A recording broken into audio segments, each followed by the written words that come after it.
Telugu Desam party సంక్షేమానికి మారుపేరుగా నిలుస్తోందని గుంటూరు తూర్పు నియోజకవర్గ ఎమ్మెల్యే నసీర్ అహ్మద్ అన్నారు. మంగళగిరిలోని తెలుగుదేశం పార్టీ కేంద్ర కార్యాలయంలో ఆయన విలేకరులతో మాట్లాడుతూ కూటమి ప్రభుత్వం అమలు చేస్తున్న తల్లికి వందనం పథకం ద్వారా రాష్ట్ర వ్యాప్తంగా ప్రతి ఇంటా పండుగ వాతావరణం నెలకొందని తెలిపారు. పాఠశాలలు తెరిచిన తొలి రోజే 4.81 లక్షల మంది విద్యార్థుల తల్లుల ఖాతాల్లో 718.95 కోట్లు జమ చేశామని, విద్యార్థులకు స్కూల్ కిట్లు, బ్యాగులు అందించామని తెలిపారు. మంత్రి నారా లోకేష్ చొరవతో ఇది సాధ్యమైందని, ఇది ఒక రికార్డని కొనియాడారు.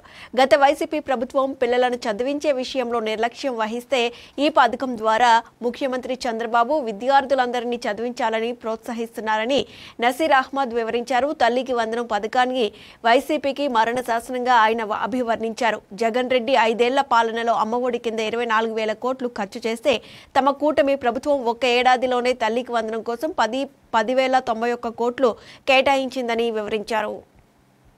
రాష్ట్రంలో పేదరికం లేనటువంటి సమాజ నిర్మాణం కోసం చంద్రబాబు నాయుడు గారు P4 పథకాన్ని అమలు చేసి ప్రతి ఒక్క పేదవాడికి కూడా ఈ రాష్ట్రంలో భరోసా కల్పించేటువంటి కార్యక్రమం.